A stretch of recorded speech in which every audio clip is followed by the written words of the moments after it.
The forest had always held a certain mystique for me, even in the daylight. But it was at night when its true essence was revealed, a place of shadows, secrets, and the unknown. I had ventured into these woods countless times during the day, but nothing could have prepared me for the horrors that awaited me in the darkness. It was a moonless night, and the forest was cloaked in an inky blackness that seemed to swallow the world whole. The only source of light was my flashlight, its beam cutting through the thick underbrush as I moved deeper into the wilderness. The air was still, devoid of the usual sounds of the night. Even the crickets had fallen silent, as if the forest itself were holding its breath. I should have turned back, should have heeded the warning signs, but I was driven by a morbid curiosity that pushed me further into the heart of darkness. As I ventured deeper, I began to hear a strange sound, a faint, eerie whispering that seemed to emanate from all around me. It was as if the very trees themselves were speaking, their voices a haunting cacophony of murmurs and sighs. I tried to dismiss it as my imagination playing tricks on me, but the whispers grew louder, more insistent. They seemed to be calling my name, beckoning me deeper into the woods. "Who's there?" I called out, my voice trembling. There was no response, just the sound of the whispers growing louder, closer. I turned and shone my flashlight in all directions, but there was nothing to see, no source for the haunting voices.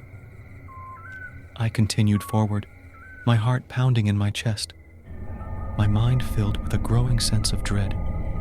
The forest seemed to stretch on endlessly, its tangled underbrush becoming a maze of confusion and despair. And then, as I rounded a corner, I saw it, a figure standing amidst the trees, its form indistinct, like a shadow come to life. It was tall and thin, with long, gnarled limbs that seemed to stretch into the night. I couldn't make out its face, but I could feel its eyes on me, cold and unrelenting. The whispers grew louder, swirling around me like a cyclone of despair. "Help us," the figure whispered, its voice a mournful plea. "Help us find peace." I wanted to run, to escape the nightmarish scene before me, but I was rooted to the spot. The figure reached out to me with skeletal fingers, its touch like ice against my skin. "Help us," it repeated, its voice growing louder and more insistent. "Help us find peace." With a surge of adrenaline, I wrenched myself free from its grasp and stumbled backward, my heart pounding, my breath coming in ragged gasps.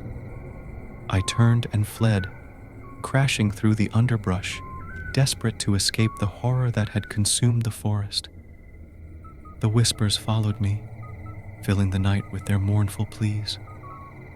I ran for what felt like hours, my flashlight cutting through the darkness, until I finally burst out of the woods and into the open air.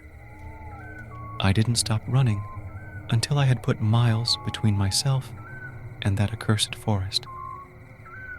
I never returned, and I never spoke of the horrors I had witnessed that night. The experience had left me haunted, forever changed by the knowledge that there are things in this world that defy explanation, things that should remain hidden in the depths of the night. But the whispers still linger in the corners of my mind, a constant reminder of the night I ventured into the forest and heard the voices of the lost souls who called it home.